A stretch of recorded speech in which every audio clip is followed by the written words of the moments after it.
Welcome back, dear viewers. You're still watching The Breakfast Show live on Nile TV International. Dear viewers, we first of all apologize for not being able to shed the light on the latest from the Egyptian Premier League, as our guest arranged for this segment has apologized due to unforeseen circumstances. And we move on now to our third topic of discussion, which is the visit of the U.S. citizen Gloria Walker to the who's a cancer fighter, of course, to the Giza Plateau or the pyramids. And the Minister of Tourism and Antiquities has met with the American citizen Gloria Walker, the cancer fighter, on the first days of realizing her dream to visit the Giza pyramids.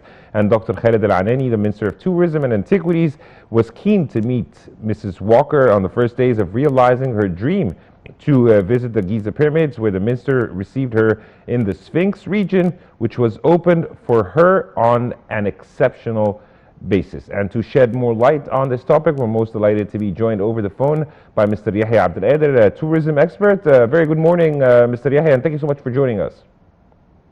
Kareem, and happy Eid to you, and thank you very much. You're welcome. Thank you, sir. Happy Eid to you, to your family, and all your beloved ones. Well, first of all, sir, speaking about the significance of this gesture led by the Minister of Tourism and Antiquities in making a dream for a cancer fighter come true, and to visit the Giza pyramids and to be open for her on an exceptional basis. Well, actually, this is a part of the daily routines of Dr. Khaled Al-Anani, who's doing an excellent job, vigorous job, really, on all in many spheres of tourism. Miss Gloria Walker, she's an African American, and really Egypt has a sensational healing effect on its visitors, and there are millions who dream of visiting Egypt since childhood. For example, I worked as a tourist counselor in the U.S. market for 8 years, and I met lots of Americans really who categorically, number one, they like to hold the weddings in Egypt, and some of them they wanted to do it at the El Karnak temple. Other parts of the American visitors, they prefer to spend their honeymoons in Egypt.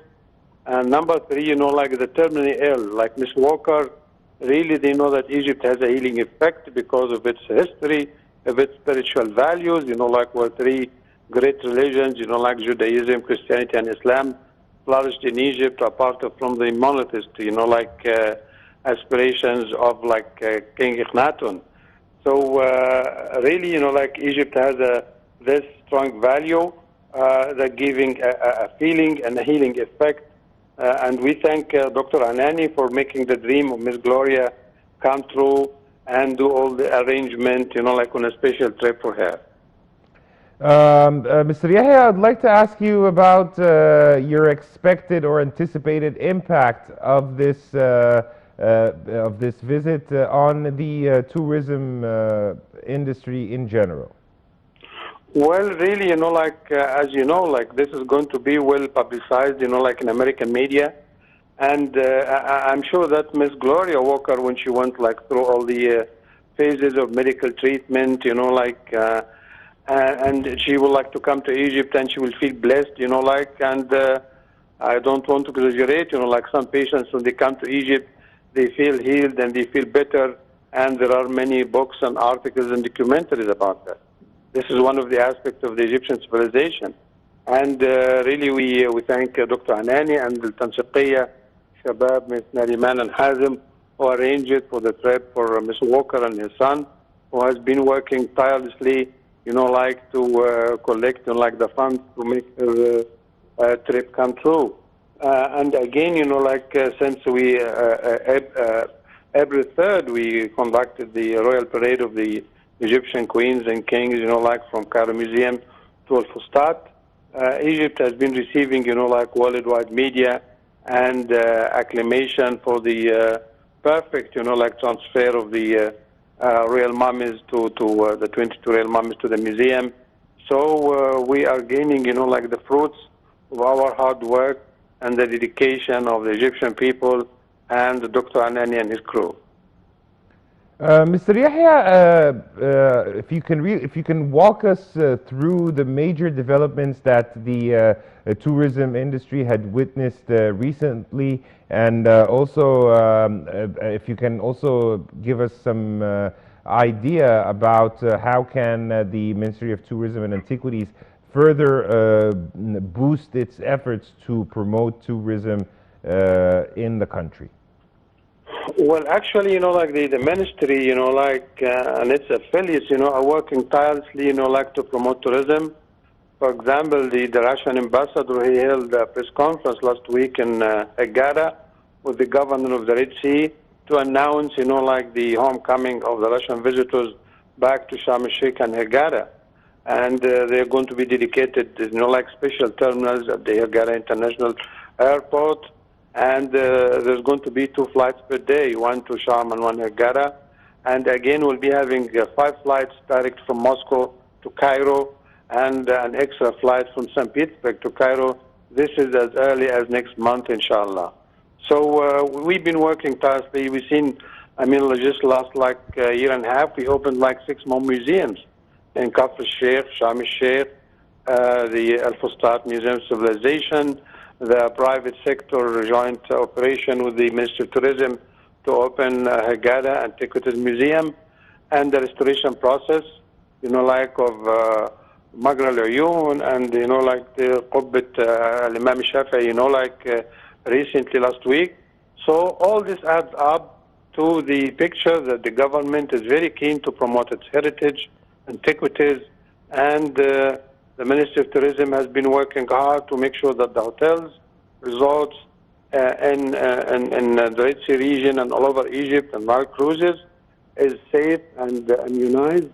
Last week we had 30,000 of the workers in hospitality services and tourism in Hurghada that has been vaccinated and immunized. That's why we have visitors worldwide who know that Egypt is, safe, and they like to come and spend their vacation. Also, another major event or achievement for Egypt in this field is the inauguration of the Grand Egyptian Museum. Of course, it has been postponed due to the unprecedented global emergency of COVID-19. Do you have, sir, any information about when will the official inauguration take place? And also, if you can tell us, as an expert, what would be the impact of this achievement on the tourism industry, of course, following the fabulous event that was held for the Golden Parade? Well, worldwide, the Grand Egyptian Museum expected to be the icon of the 21st century. As we know, there's going to be 100,000 artifacts that's going to be displayed and showcased under one roof. And again, the whole collection of the Golden King, Tutankhamun, is going to be exhibited as well in one room. The over 5,000, artifacts for the first time, they're going to be on display for the world visitors and international tourism as well. The Sun boats currently is going to be reestablished again under the roof of the Grand Egyptian Museum, and worldwide media, travel writers, and documentary, especially organizations, who like to come to Egypt. And I look forward that Dr. Anani will be listening to us, and he will invite the world media, because they like to inform the viewership about, the stages for the grand opening, the pre-opening of the Grand Egyptian Museum. And many visitors worldwide, they talk to tour guides that they know. They say, as soon as everything is perfect, ease down of the lockdown in the countries, and there is scheduled the flight, so they will be flying to Egypt to visit the pre-stages of the Grand Egyptian Museum, and hopefully, inshallah, it will be opening next October of this year. As we're wrapping up, Mr. Yahya, a message that you'd like to send, or your closing remarks, please. Well, thank God, the Egyptian government has been working diligently to promote tourism and to preserve antiquities and to train its staff. And you have to thank President Sisi, who has been in contact with President Putin and Russia, and that guaranteed, like the comeback after the Russian tours. They are evaluated at 3 million visitors. And this is an initiative, this is one thing that will be delighted to return back business, prosperous business to Red Sea regions of Marsa Alam, Hurghada, and Sharm el-Sheikh.